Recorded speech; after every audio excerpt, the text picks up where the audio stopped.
Oh, hey, how you doing? You want to chat? Let's do it.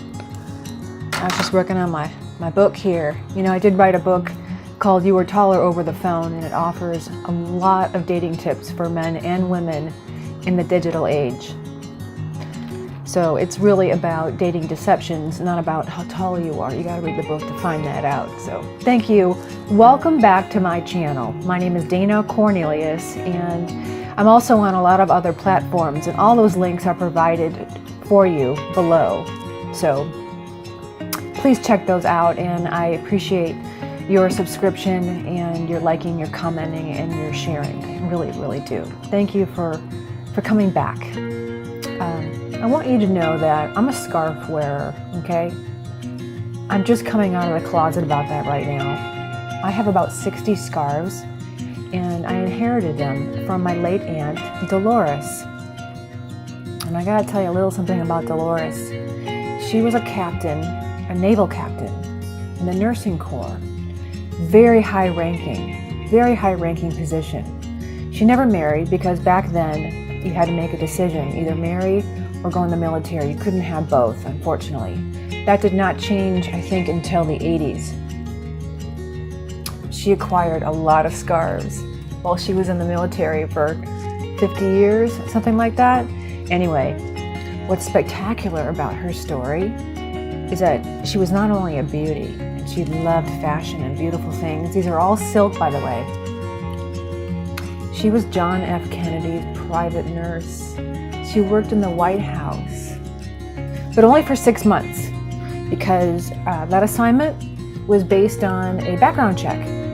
And the government is super slow. They're snail slow. And it took 6 months. And then they concluded that because my grandmother, her mother, was from Warsaw, Poland, a communist country at that time, she was discharged from the White House. But she was still a captain in the Navy, and she carried out her duties in so many beautiful ways. And believe me, she was zip about her experience in the White House with Jackie and all that. But I did manage to get some things out of her a week before she died, and I have it on tape. And I'll share that with you another time. Meanwhile, I'd like to continue with our dating series based on my book, You Are Taller Over the Phone. And our first series was Why We Date. And we covered boredom as a reason to date, loneliness, just to stay in the game, revenge dating. Ooh, gotta watch that video. Competitive dating. That was yesterday, or 2 days ago. And then friends and family. Pressure, and that was a really interesting one, and I cited some scientific studies about that. The final subject under that header is how to make another life richer as a reason to date. But I'm not going to go into that quite yet. I'm going to save that for tomorrow or the next day. Today I have something more compelling for me to share with you right now, and that is using Facebook as a platform for dating, okay? Which is totally okay, okay? Look, we don't want to have too many rules in life. Some are good, but not too many, okay? So using Facebook as a form of dating is very useful, but you got to know who you're talking to. Is that person single, separated, widowed, divorced, married, with children? I mean, come on, we need to know these things, right? Before we start engaging, before we start chatting it up in Messenger, okay? So this episode, this broadcast, this video is going to be giving you 10 ways to tell if someone is single, okay? I'm going to state some obvious stuff and then less obvious stuff. So hang out, okay? Number 1. They don't have any partner pick. It's just them or their same-sex friends, right? Now, I'm dealing more with hetero stuff, but you can definitely translate it into the LGBTQ. God, I'm so ignorant in that way. I'm really sorry, but you get my point, right? Number 2, they freely share their single relationship status. So if you click on About, they may not have it on their front page, so you just click on the About section, About tab, and scroll down and it will say relationship status. And sometimes they'll choose not to share it. Other times they'll choose to share it, and it will show up either as separated, single, widowed, divorced, or nothing at all. Okay, so the ones that say single are probably the best bet. Okay. Another way to tell that they're single, okay, is if their partner pics, which is okay, because they could be a widow, are super, super old. Okay, like over a year. All right. Let's see what else. Kid pic. They got some kids in there, but there's no other parent. It's just them and their children or child. That's a sure way as well. How about this? Number 5, he chooses not to share his relationship status. He's single, but he doesn't want to share that, which is totally cool. I mean, look, no rules, right? But we just need to have that sixth sense and that discernment, that skill set of discernment. So he could be embarrassed, right? It could be maybe his employer's looking. I mean, we just don't know. Or he could be married. If they're single, chances are they're sending you a DM. And if they're married and they think you're hot and the marriage isn't going well, chances are they're going to send you a DM. Okay. All right. So this subject is really how to tell if someone is single or just pretending to be, right? I'm doing both. Number 7, he's a realtor.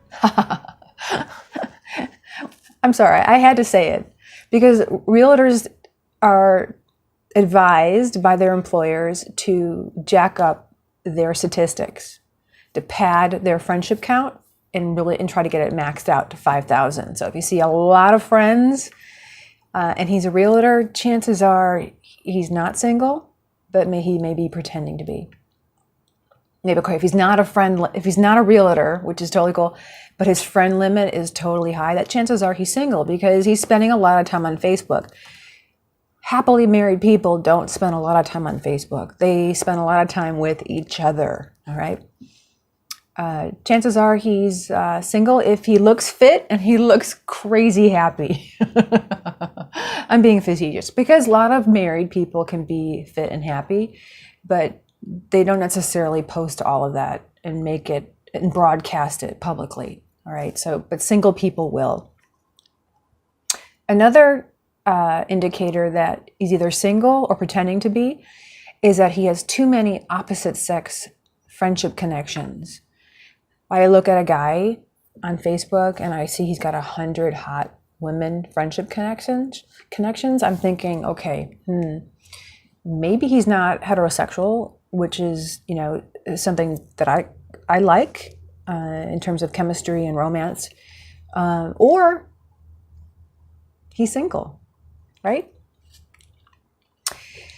Now, in closing, I'd like to just share with you a couple tips and things to avoid. Please avoid gentlemen who are separated, right? Thank God, and I thank you so much for you sharing that information. I really, really do. When you actually take the time and say, look, I'm separated, you are being honest with the world and you're saving a lot of people a lot of hardship. So I thank you for that. But ladies and gents, just stay away from people while they're separated. Let them work through that process and get to the other side so where they're available for you in their time, in their emotional bandwidth, in their resources, other resources. Avoid inactive profiles. Look, have they not made a post in a month or 2 or 3, then scroll past them. Don't even think about it, okay? I don't care how hot they are. And also new profiles that have no activity yet and very few friendship connections, like 3 or 4 or under 20. Just skip it. Skip it.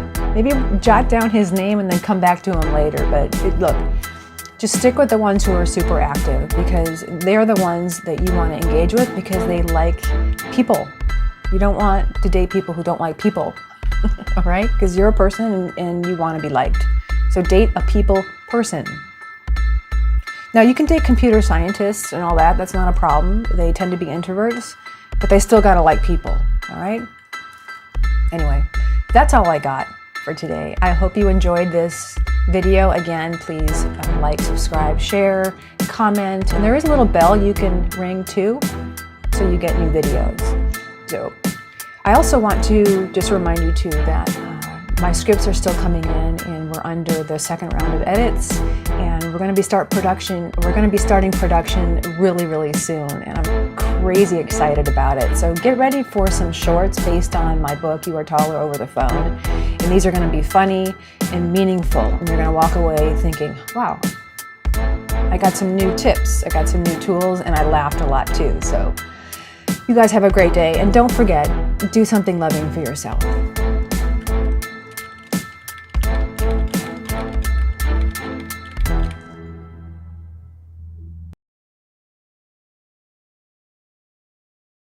Yeah, I've got one last question. How tall are you?